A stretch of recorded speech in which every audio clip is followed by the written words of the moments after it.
Hi, welcome to the Learning Loop podcast. My name is Chris Ridding. I'm a postdoc in computer science at University of Washington. And Learning Loop is a philosophy and framework that asserts that there's nobody who's better at solving your problems than you are.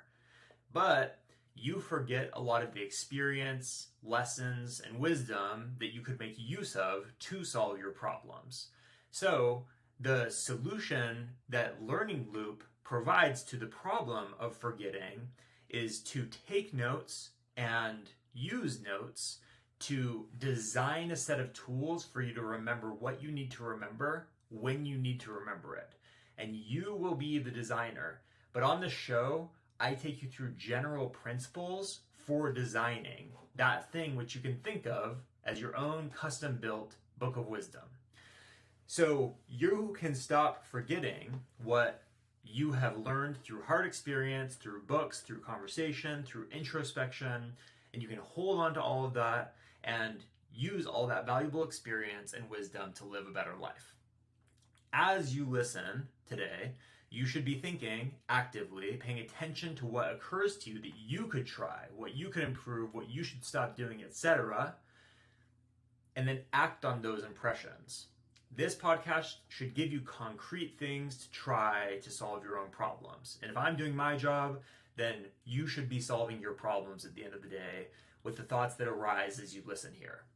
So, in general, what we talk about are these forgetting problems and how to take notes and use notes in order to solve those forgetting problems.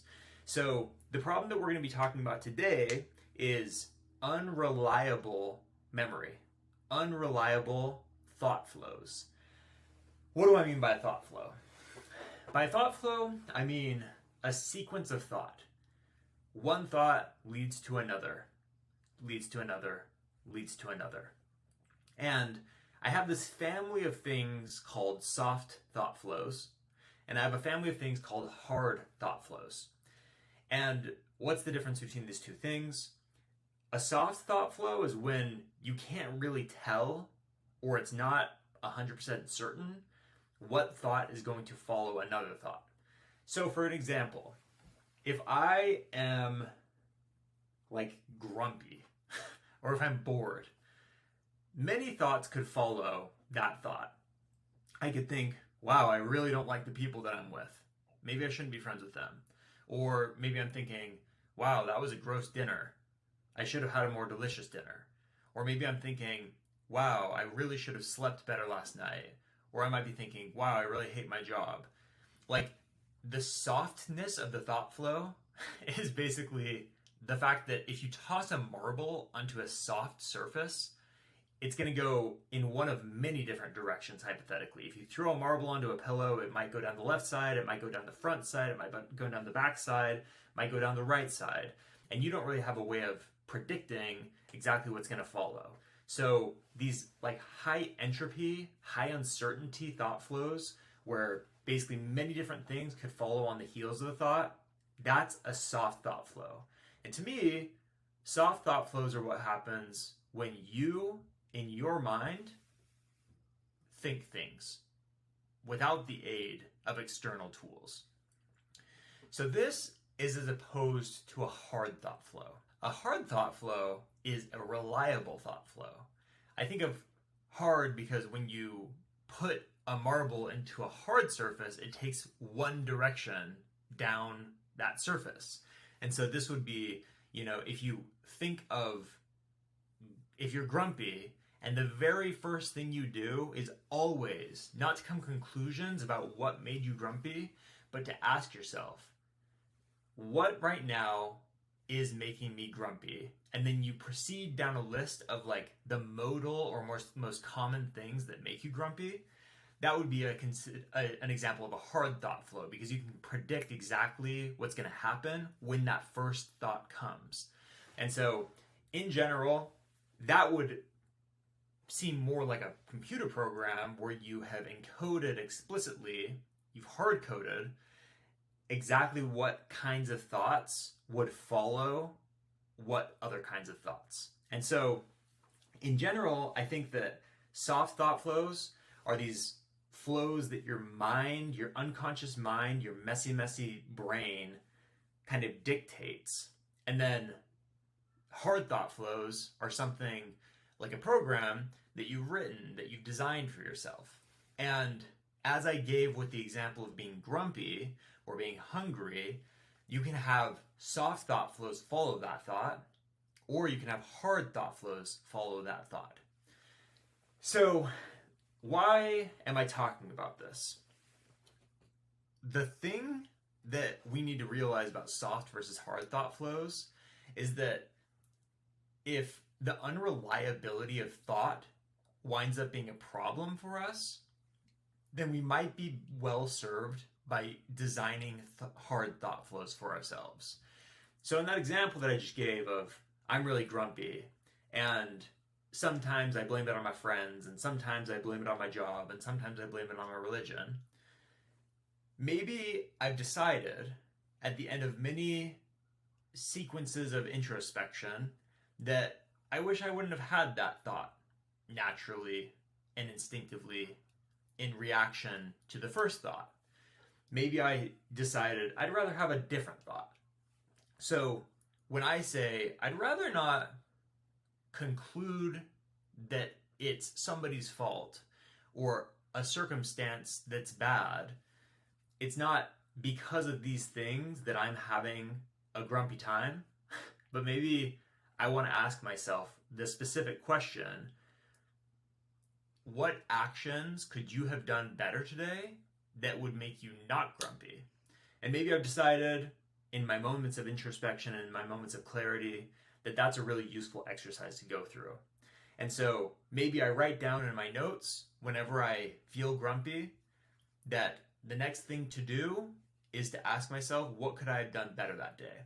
And that is an example of me making something that's a soft thought flow, which could have gone in any different unhealthy direction, and made it into a hard thought flow and said, I want to go in this direction. And it's premeditated, and it's deliberate, and it's designed.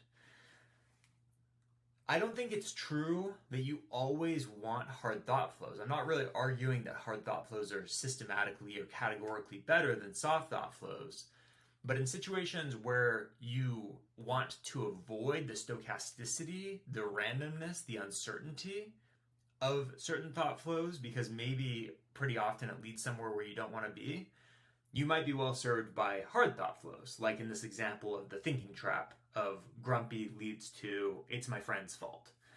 But if you're in a different context, which is like you're writing a book or you're writing an essay or you're making art, the whole idea there is kind of the stochasticity or the unpredictability.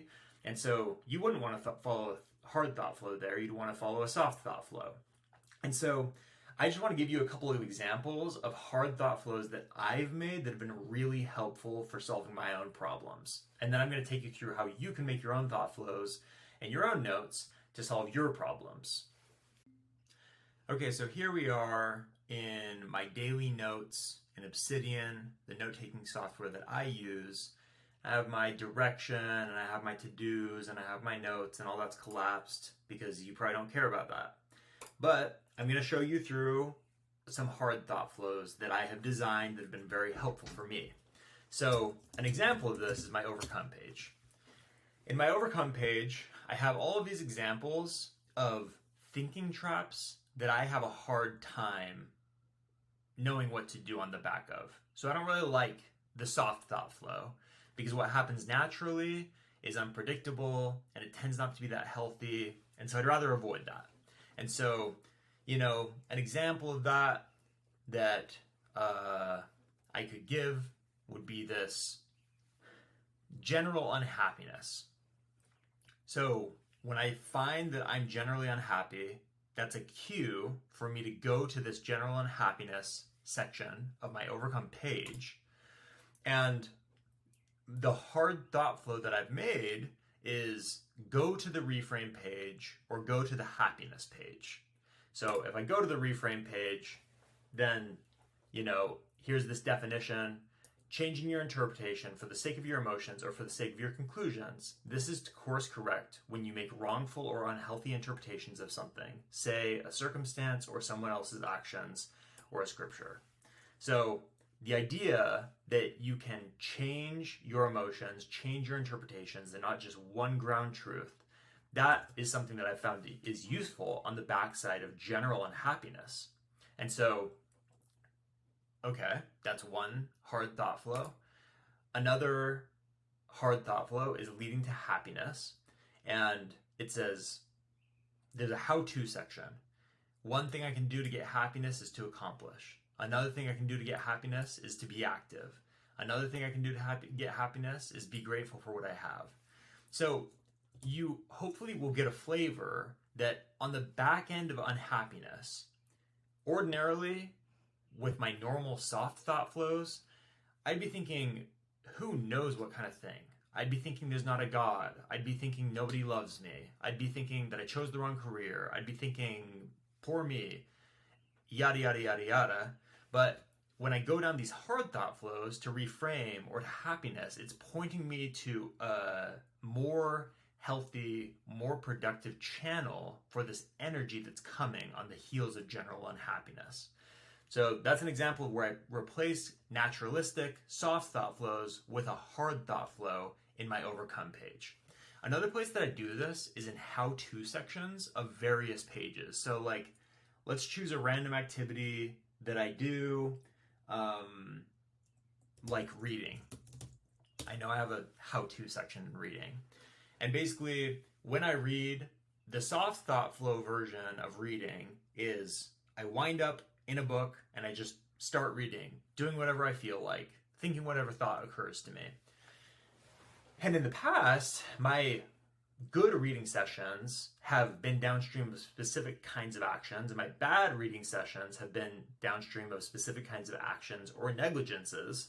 And so my how-to section is basically a hard thought flow for me to take as cues for specific actions during the activity of reading. And so, I have these instructions to myself to actively engage with material, or ask how it can be the most fun, interesting version of it, or to drive with curiosity, not obligation, or to have a purpose and a question. Like, this is redirecting my question about what to do in this situation where I have the freedom to read. It's directing that towards these productive things that in the past has been really helpful for me to read well. And so that's me replacing the uncertainty of a soft thought flow on the heels of picking up a book and starting to read with a hard thought flow where I point myself when reading to the things that have been most productive and helpful for me in the past when I read.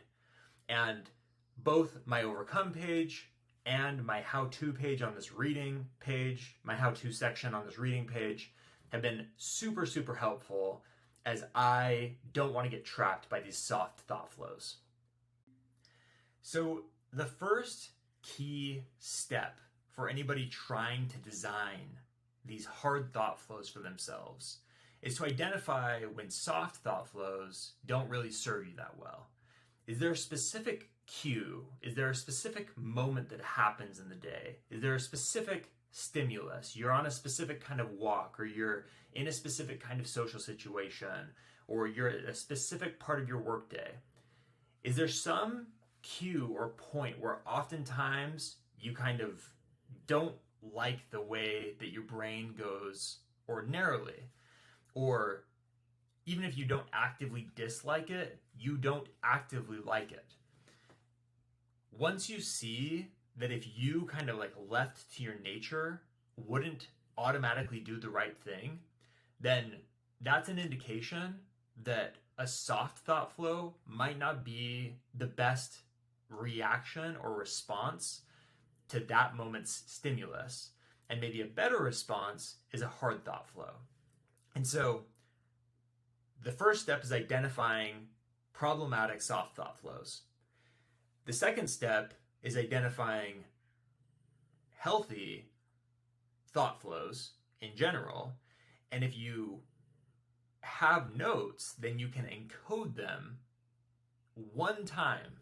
And if you are in the habit of following your notes to use them to solve problems that you face and to answer questions that you have, then that one time that you decide, I'm going to choose to think about X on the heels of Y, and you run across Y a lot, you'll be served for the rest of your life by writing that one note.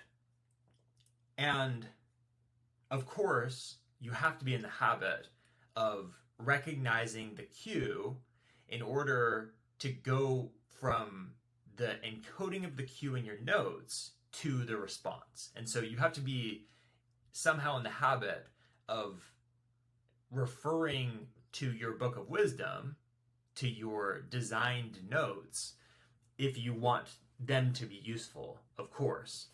But here's one more example, this hard thought flows versus soft thought flows, of where you can use your notes to solve your problems and answer your questions. So like the first time I made an episode in this podcast, in the show, I gave you this broad philosophy.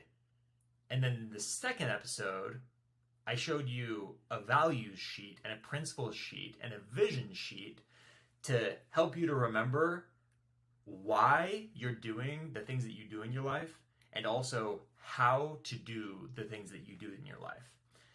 Today, I've talked to you about soft thought flows and hard thought flows, and how sometimes you should replace soft thought flows with hard thought flows. And all of these are just tools in your arsenal. They're different things that you can use to solve different problems that you face. But as I said at the beginning, Learning Loop stipulates that you are the person who's best equipped to solve your own problems. And so I encourage you to reflect on some of your unhealthy thought flows and see if you want to harden them up, and find what paths, if they were explicitly encoded, could take you down healthier trains of thought in your day-to-day life to feel better, to act better, and to be better. Thank you.